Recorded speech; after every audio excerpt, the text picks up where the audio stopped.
Balik po tayo sa mga balita. Naniniwala ang isa pong kinatawan ng party list group at kumakandidato sa pagkasenador na dapat munang kinonsulta ang taong bayan bago isinulong ang pagsasampa ng impeachment complaint laban kay Vice President Sara Duterte.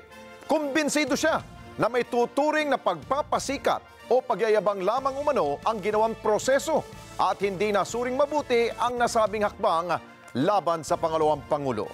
Si Erlo Bringa sa balita.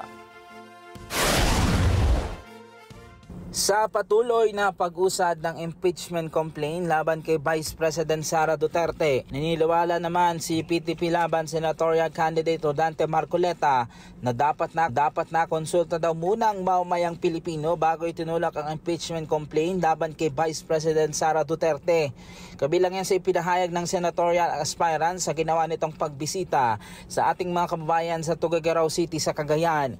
Hindi na direktang pinatukuyan ni Marcoleta kung sino ang mga ito, pero malinaw anya na nagkanya-kanya lamang ang mga ito para maiproseso daw ang impeachment. Hindi man lang nila kayo kinonsulta. Dapat kinonsulta nila kayo kung dapat nga tanggalin ng Vice President. Walang kasalanan ng Vice President. Gumawa lang sila ng paraan na kunwari, sinuri, hindi po tayo. Huwag po tayong magpasikat, huwag po tayong magyabang. Pero ginawa po nila para lamang tanggalin. Sa ngayon, nananatili pa rin si Vice President Sara Duterte sa The Hague, Netherlands para asikasuhin ng legal team na dedepensa sa kaso ni dating Pangulong Rodrigo Duterte na nakapiit ngayon sa ICC Detention Center. Ang Kamara humiling naman sa Senado na maghain ng isang motion to issue summon sa Vice Presidente para sagutin nito ang impeachment complaint laban sa kanya sa loob ng 10 araw kapag natanggap na ang writ of summon.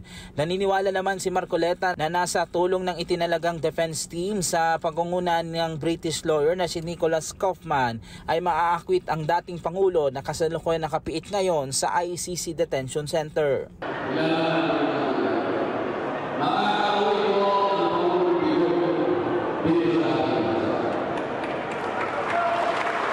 Erlo Pingas para sa Matadag Agila, matatag, matapa, matapa.